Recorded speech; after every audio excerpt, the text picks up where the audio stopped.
The 27th of January. I'm Herb Stevens, meteorologist Herb Stevens, a skiing weatherman for SnoCountry.com.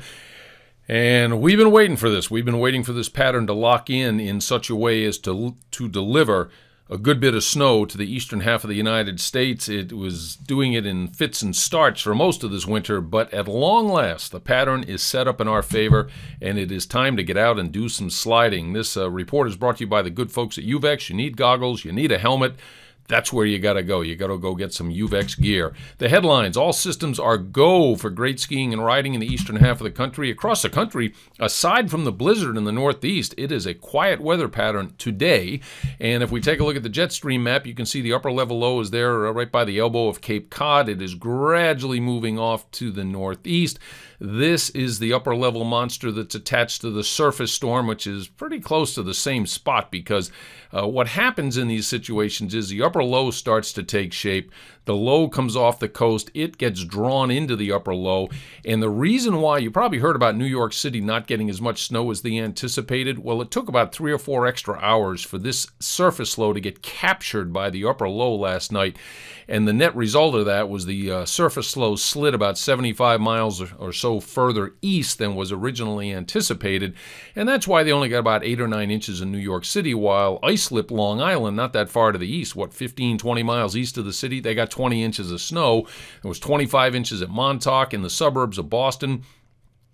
From roughly Newburyport out to Worcester, there was 25 to 30 inches of snow. And this is a classic setup for stormy weather in the east: a western ridge and an eastern trough, or a positive PNA, or Pacific North American teleconnection. And it looks as though that sort of setup's going to dominate for the foreseeable future. This is an afternoon satellite shot, and I call it a winter hurricane. Technically, it's not. You know, a hurricane is a tropical system, but there were wind gusts over 75 miles an hour over hurricane force on the outer Cape down to Nantucket with this storm. You can actually see some semblance of an eye as this thing starts to head off toward Nova Scotia. The heavy clouds cover the eastern half of New England this afternoon, but it's clearing behind, and that's going to set things up for a nice powder day on Wednesday and Thursday, excuse me, of this week, if you can manage to get to the hills. Now, already I'm turning my eyes to the next one on Thursday morning. Low pressure near Chicago.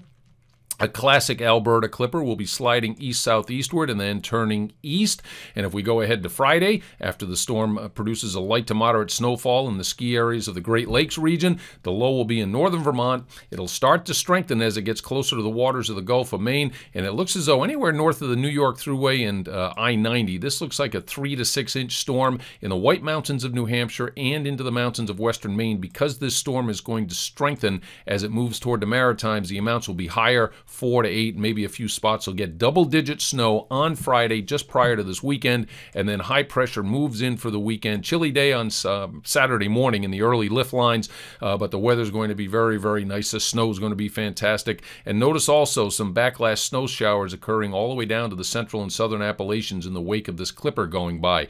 Then we take a look at the next one, because the parade of storms has started. There's no doubt about it.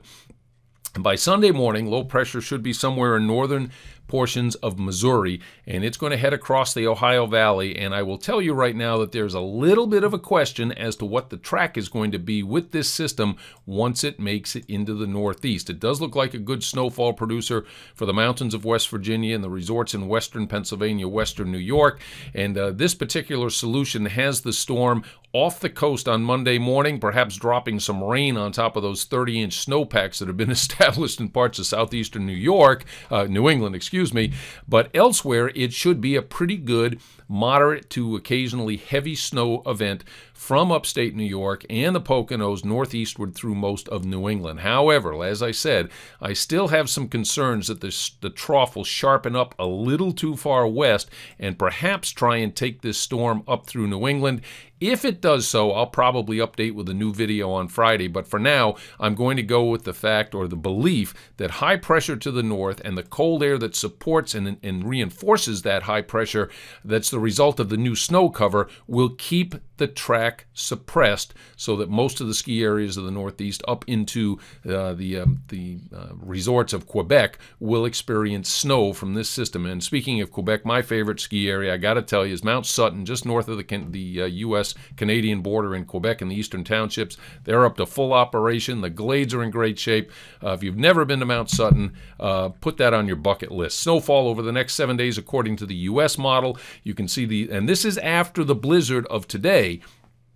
And there's quite a bit of snow depicted for the state of Maine and into New Hampshire from the Clipper on Friday, the storm coming up on Monday and Tuesday that I believe, again, is going to take a track something like that. But stay tuned on the ultimate track. And the Canadian output for snowfall is quite similar. So overall, as I said right up top, all systems are go in the east. And if you look at the Canadian ensembles, as I do every day for the Jetstream configuration, we have a positive PNA, Western Ridge, Eastern Trough depicted 10 days from now. The warm water temperatures here in the Eastern Pacific support that. The recent drop in the Southern Oscillation Index, which is an index from the southwestern part of the Pacific that has an effect on our weather in the eastern North America some 8 to 10 days later.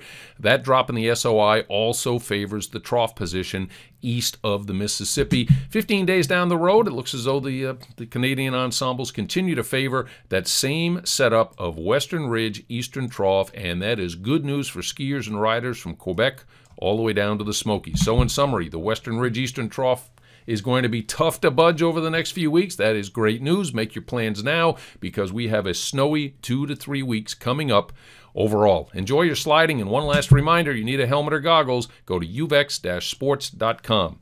Take care.